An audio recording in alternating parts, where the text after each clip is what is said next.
I'm Carly. I'm a Nebraska girl, and I grew up outside. I was raised in the southeastern part of the state in a very outdoorsy and creative household. Dad often played his guitar on the porch, and Mom cut our hair in the pasture where the wind blew it away, to be used in bird nests. As girls, my sister and I collected frogs in the pockets of our sundresses and carried kittens around the barn in 5-gallon buckets.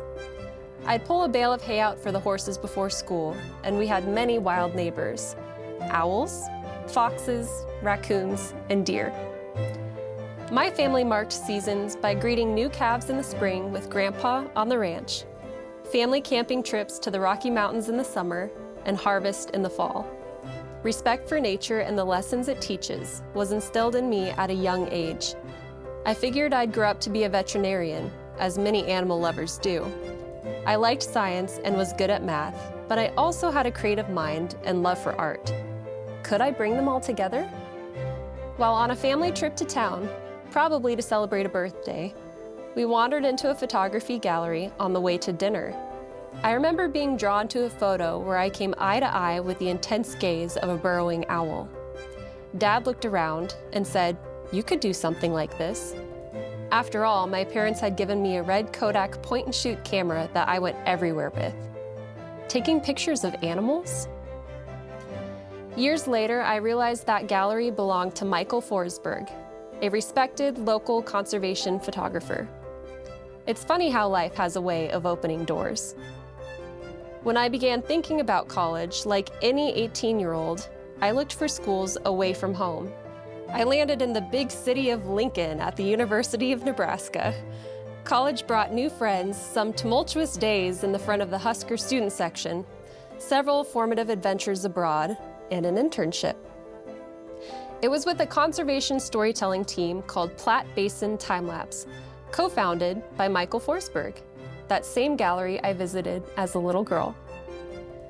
I began with the team right alongside my first classes as a freshman. As a student, I couldn't choose between the sciences or the arts, so I didn't decide. I pursued both, majoring in fisheries and wildlife biology and journalism. I spent my days hopping from ecophysiology to mass media law, reporting 101 to vertebrate zoology. My job at Platte Basin Time-Lapse allowed me to connect the two. As I learned how the Platte Basin watershed begins in the mountains of Colorado and Wyoming and threads its way across our state, I was developing a new way to see, studying videography and time-lapse while refining my eye behind the lens. Through my work, I witnessed the Great Crane Migration, explored the remote sandhills, and followed the Platte back into those same Rocky Mountains I scouted as a kid. After graduation, I moved west and worked on private land doing conservation for the University of Wyoming. An invitation from UNL to return for a master's degree brought me back home. I earned a Master of Applied Science and returned to Platte Basin Time-Lapse, this time as a full-time story producer. In this job, you won't often find me in the same spot 2 days in a row. My colleagues and I spend deep, intentional time in the field, telling in-depth stories about ecology, conservation, and the people that make their lives from the land. Some days I might be pulling on waders to film fish surveys or record state biologists catching geese. Other days may be spent at soil labs or capturing scenes of seeding native prairies. One of my favorite days ever was filming rangelands from horseback on a Wyoming ranch. I've been shaped by incredible mentors, and as my work continues, I strive to elevate the voices of those who care for the land, those who study it, and the wild creatures that move through it. From the Platte River Basin and the Great Plains to the Central Flyway and beyond.